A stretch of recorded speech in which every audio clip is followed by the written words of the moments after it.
오늘 본문의 이야기는 욥에 관한 이야기예요. 욥은 동방의 우수라고 하는 땅에 욥이라고 하는 사람이 살았는데, 이 사람은 그 시대의 가장 경건한 사람 중에 하나였습니다.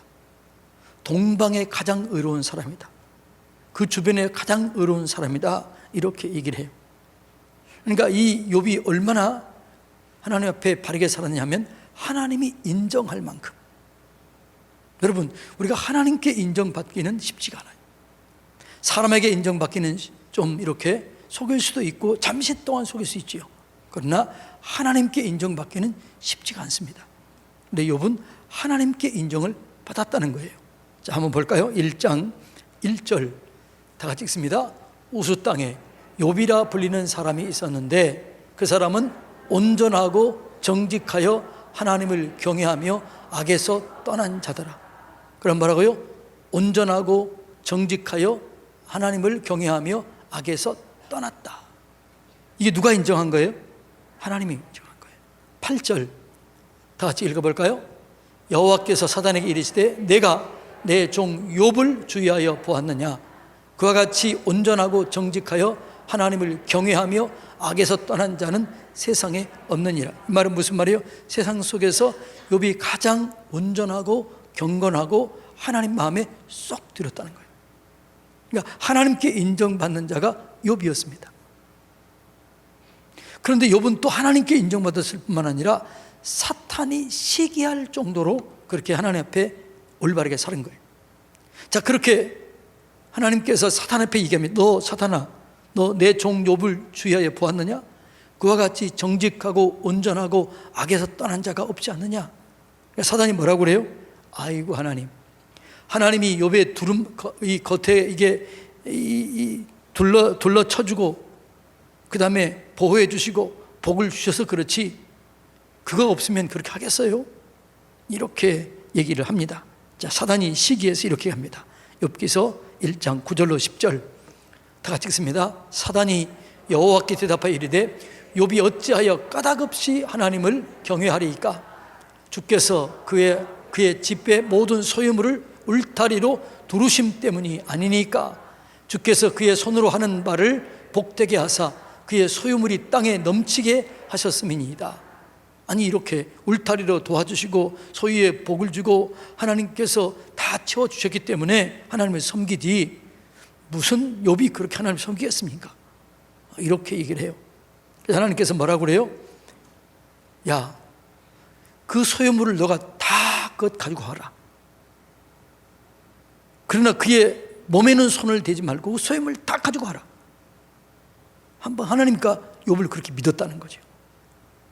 그래서 사단이 어떻게 해요?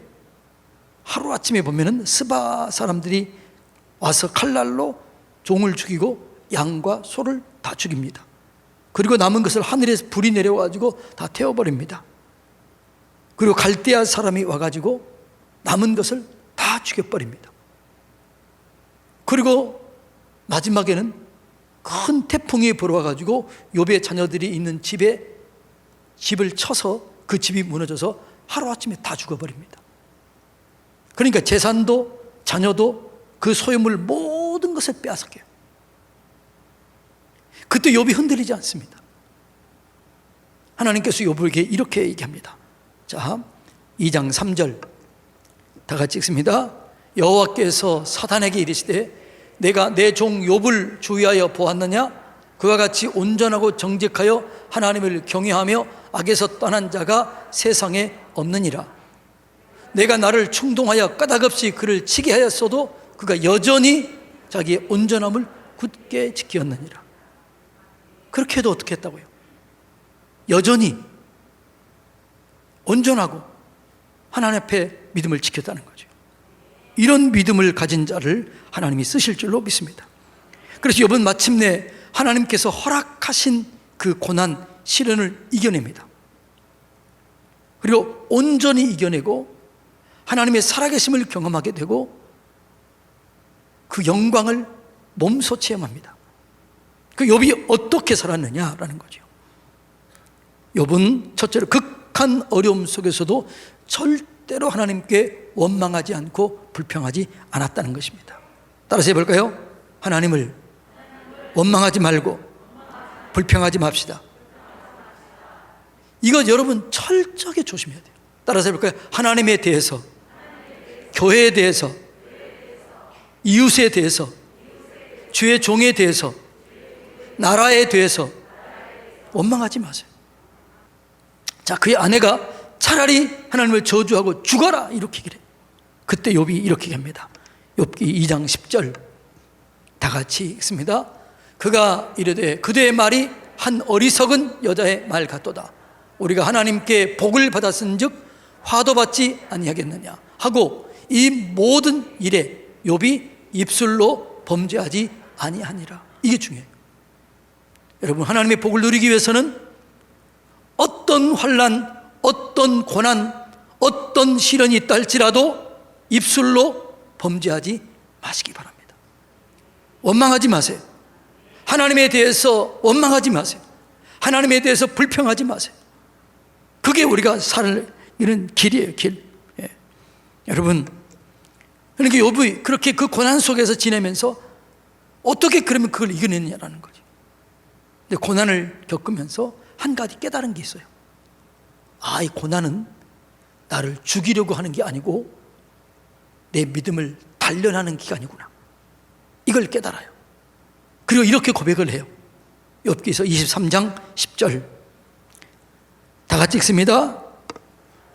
그러나 내가 가는 길을 그가 하시나니 그가 나를 단련하신 후에는 내가 정금같이 되어 나오리. 아하, 이 고난은, 이 환난은, 이 어려움은 나를 단련하는 기간이구나.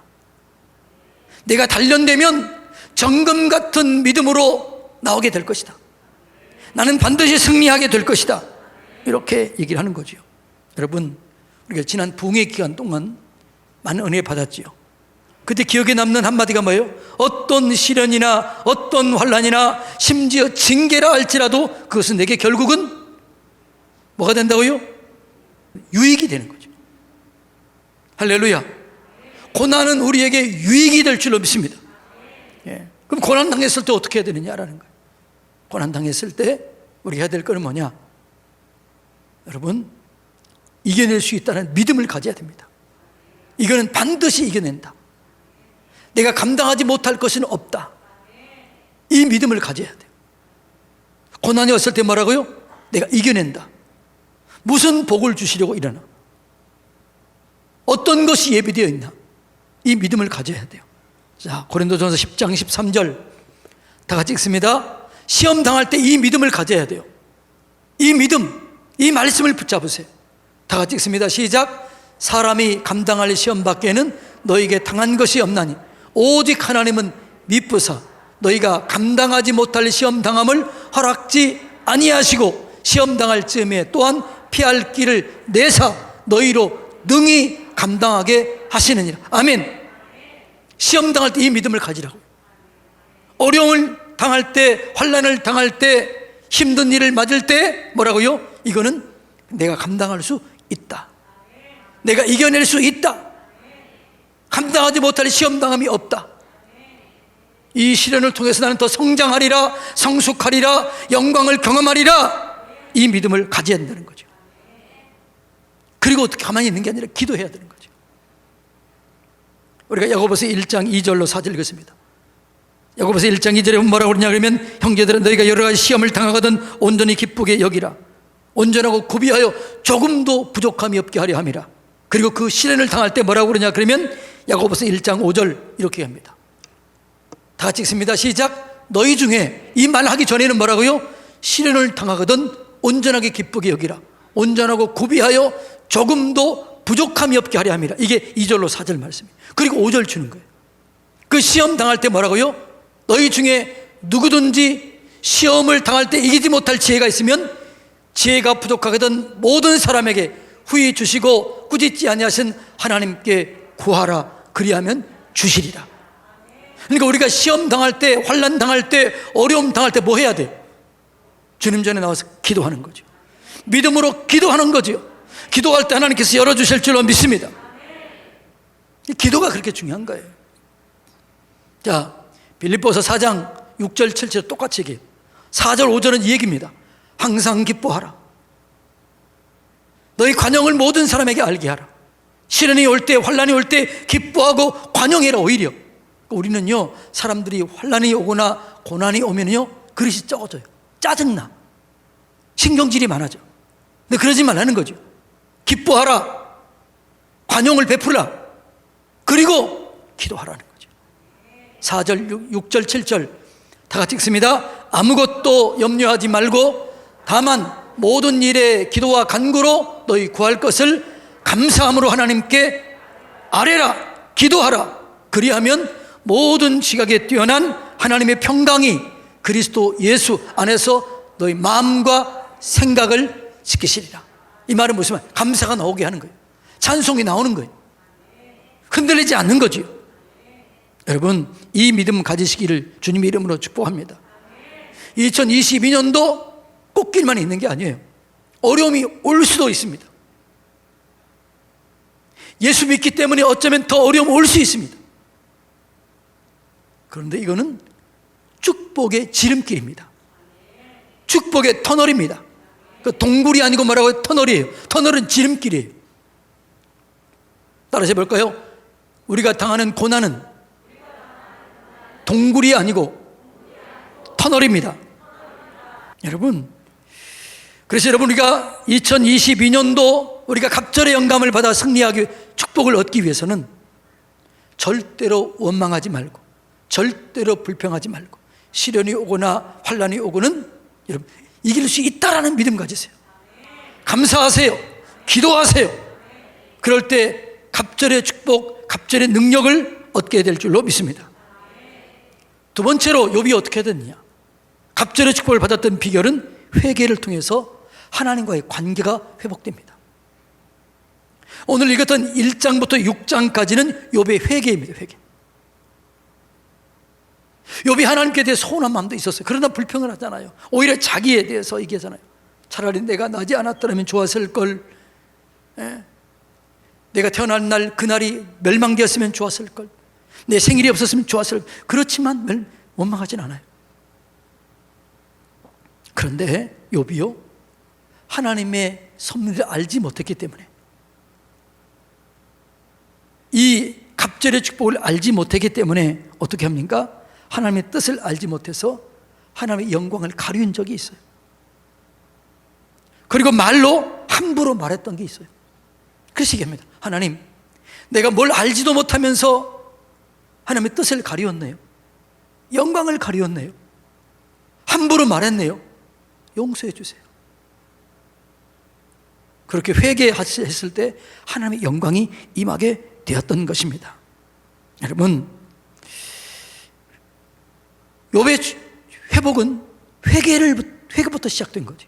회개는 하나님과 관계를 회복하는 가장 중요한 지름길인 줄로 믿습니다. 회개할 때 놀라운 일이 일어나게 되는데, 회개할 때 성령이 임하게 되는 것입니다. 그래서 여러분이 우리가 문제를 만났을 때, 어떤 문제를 만나고 어떤 환난을 만났을 때 우리가 해야 될 일은 뭐냐 그러면 회개할 거리를 찾아보는 거예요.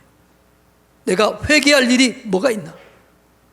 내가 잘못한 일이 뭐가 있나? 하나님 앞에서 돌이켜야 될 일이 뭐가 있나? 이걸 돌이키면 그때 하나님께서 거기서 역사하실 줄로 믿습니다. 그러니까 욥이 나중에 회개하는 거예요. 거기서부터 시작되는 거죠. 환난을 당할 때, 어려움을 당할 때, 고난을 당할 때 먼저 뭘 하라고요? 회개하라는 거죠. 회개는 뭐냐? 회개는 뭘까요? 내 뜻대로 살았던 것을 돌이키는 거죠.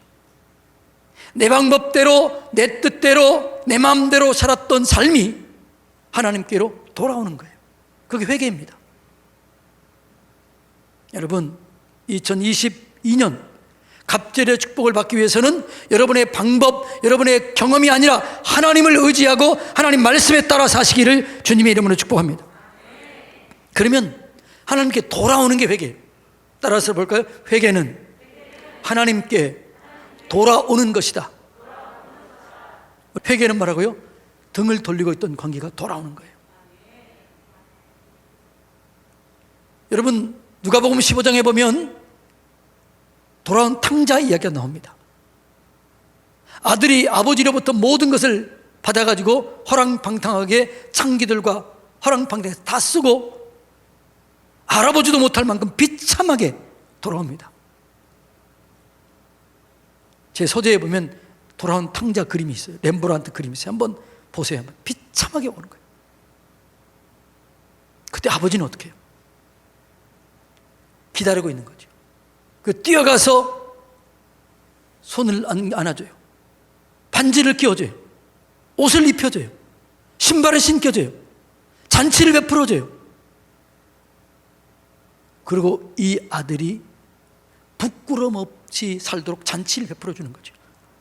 누구든지 내 아들에게 혹시 저놈의 새끼 다 잊어먹고 와가지고 무슨 낯으로 여기 왔대? 이런 얘기 못하도록, 이는 내 아들이다, 누구든지 내 아들에게 함부로 하지 말아라, 잔치를 베풀어주면서 그의 자격을 회복시켜주는 거예요. 이게 하나님이에요. 하나님께 돌아오면 명예가 회복될 줄로 믿습니다. 보장해 주실 줄로 믿습니다. 반지를 끼워줘요. 옷을 입혀줘요. 신분을 회복시켜주는 거죠. 신발을 신겨줘요. 잔치를 베풀어줘요. 그래서 우리가 갑절의 축복을 누리게 되는 것입니다. 회개함으로 갑절의 축복을 누리게 되시기를 축복합니다. 마지막으로 욥은 친구들을 용서해요. 그리고 축복합니다. 그리고 갑절의 축복을 받게 되는 거죠. 여러분, 욥이 이유 없이 사단 다 모르는 거죠. 사단이 그렇게 한 거예요. 사단이 시기고 질투해서 그렇게 한 건데, 욥이 친구들이 어떻게 해요? 정죄하고 힘들게 하고 욥을 대적하고, 오히려 욥을 더 힘들게 했던 게 질병보다 그 친구들의 말이었어요. 마지막 하나님께서 얘기합니다. 그 친구들에게 얘기합니다. 너희가 욥에게 하는 말은 옳지 않다. 너희들이 욥에게 가서 제사를 드리고 회개하라. 그러자 그 친구들이 가서 제사를 드리고 와서 욥에게 회개합니다. 그러자 욥이 어떻게 해요? 그들을 받아줍니다. 용서합니다. 그리고 그들을 축복합니다. 그 축복할 때에 회복이 되는 거죠. 42장 10절 다 같이 읽습니다. 욥이 그의 친구들을 위하여 기도할 때에 여호와께서 욥의 공경을 돌이키시고 여호와께서 욥에게 이전 모든 소유보다 갑절이나 주신지라. 여러분, 2022년 복을 받기 위해서는 반드시 묶여있던 걸 푸시기 바랍니다. 용서하시기 바랍니다. 축복하시기 바랍니다. 하나님, 우리가 용서하고 축복하기를 원해요. 축복해야 풀어지는 거죠. 축복해야 내게 복이 오는 거예요. 저주하면 그 저주가 내게 임해요. 그래서 여러분, 절대로 남편을, 부모를, 아내를, 자녀를, 이웃을 저주하지 마세요. 왜? 그 저주하면 그것이 내게 오는 거예요. 복이 멀리 떠나버리는 거예요. 자, 시편 109편 다 같이 읽습니다. 17절로 18절 다 같이 읽습니다. 그가 저주하기를 좋아하더니 그것이 자기에게 임하고 축복하기를 기뻐하지 아니하더니 복이 그를 멀리 떠났으며, 또 저주하기를 옷입듯 하더니 저주가 그 물같이 그 몸속으로 들어가며 기름같이 그 뼛속으로 들어갔나이다. 저주하는 사람에게는요, 소화불량이 걸려요. 뼈에 질병이 걸리는 거죠. 그래서 주님이 저주하지 말아라, 축복하라는 거죠. 여러분, 하나님께서 우리를 부르신 목적이 뭐예요? 축복의 통로가 되라는 거예요. 복의 근원이 되라는 거예요. 우리는 축복의 통로로 부름을 받았고 복의 근원으로 부름을 받았습니다. 그래서 우리는 축복의 언어를 써야 돼요. 따라서 축복의 언어를 씁시다. 축복의 언어가 뭐예요? 감사해요. 축복하는 거예요. 칭찬하는 거예요. 인정하는 거예요. 세워주는 거예요. 이게 축복의 언어예요. 이 축복의 언어를 쓰면 반드시 내게 축복이 돌아오게 되는 거죠. 여러분, 2022년 매었던 것이 풀려지게 되기를 축복합니다. 묶여진 것이 풀려지게 되기를 축복합니다. 그런데 매고 푸는 그것은 하나님에게 있을까요? 내게 있을까요? 매고 푸는 것은 누가 할까요? 하나님이 할까요? 내가 할까요? 헷갈리지요? 다시, 메고 푸는 것은 누가 할까요? 자, 마태복음 16장 19절 다 같이 읽습니다. 시작. 내가 천국 열쇠를 내게 주리니 내가 땅에서 무엇이든지 매면 하늘에서도 매일 것이요 내가 땅에서 무엇이든지 풀면 하늘에서도 풀리리라. 메고 푸는 거 누가 하는 거예요? 누가 하는 거예요? 이거 깨달으시기 바랍니다. 내가 왜 이렇게 질문할까요? 생각 속에 남도록 하는 거예요. 남도록. 여러분이 용서하면 풀어집니다. 축복하면 풀어집니다. 여러분이 묶으면 묶여지는 겁니다. 메고 푸는 권세가 내게 있습니다. 천국 열쇠는 누가 있는 거예요? 천국 열쇠를 내게 준 거예요. 자, 천국 열쇠는 누가 가지고 있다? 여러분이 가지고 있는 거예요. 다시, 천국 열쇠 누가 가지고 있다? 그 소리 그거밖에 안 나와요. 다시, 천국 열쇠 누가 가지고 있어요? 이걸로 내가 풀고 내가 매는 거예요. 그 푸는 게 뭐라요? 뭐예요? 축복하는 거죠. 용서하는 거죠. 사랑하는 거죠. 인정해 주는 거죠. 내가 안 되니까요. 우리가 그런 권세가 있어요. 왜요? 자녀이기 때문에. 자녀에게 반지를 줬잖아요. 그게 오늘날로 하면 뭐냐 그러면 인감이에요. 인감. 메고 푸는 것을 내가 도장을 찍는 건 내가 안 되니까요. 그게 하나님의 자녀의 권세예요. 여러분, 그래서 2022년도 푸는 자들이 되시길 바랍니다. 그래서 욥이 이제 갑절의 복을 받았는데 그 갑절의 복이 어떻게 시작되냐? 관계 회복으로부터 시작이 돼요. 자, 11절 다 같이 읽습니다. 시작. 이에 그의 모든 형제와 자매와 이전에 알던 이들이 다 와서 그의 집에서 그와 함께 음식을 먹고 여호와께서 그에게 내리신 모든 재앙에 관하여 그를 위하여 슬퍼하고 위로하고 각각 괴시다 하나씩과 금고리 하나씩을 주었더라. 뭐가 먼저 회복돼요? 관계가 회복돼요. 관계가 회복돼야 복이 임하게 될 줄로 믿습니다. 2022년도 묶었던 관계를 다 푸시기를 바랍니다. 이웃과의 관계, 친척과의 관계, 부모와의 관계, 남편과의 관계, 자녀의 관계, 이걸 풀어야 돼요. 자, 그 다음에 복을 주는 거죠. 다 같이 12절 읽습니다. 여호와께서 욥의 말년에 욥에게 처음보다 더 복을 주니 그 양이 14,000마리. 옛날에 몇 마리였어요? 7,000마리였어요. 낙타가 6,000마리. 옛날에 몇 마리였어요? 3,000이었어요. 소가 1,000결이요. 옛날에 몇이었어요? 500이었어요. 암나기가 나중에 옛날에 얼마였어요? 500이었어요. 자세히 보세요. 떡밥에 반배. 그 다음에 욥이 몇 살 살았어요? 그 이후에 몇 살 살고 죽었을까요? 140년을 살고 죽었어요. 욥이요, 이 환난, 이 시험을 어느 때, 몇 살 때 겪은 줄 아세요? 몇 살 때 겪었을 것 같아요? 성경학자들은 70살 때 그랬을 거다 얘기해요. 그래서 뭐라고요? 나이도 40 곱빼기로 산 거예요. 몰랐지요? 140년 동안 더 살고 수명이 다해서 죽은 거예요. 욥의 축복이에요. 자, 정리합니다. 욥은 갑절의 축복을 받았습니다. 2022년 갑절의 영감을 받아 갑절의 축복을 누리시기 바랍니다.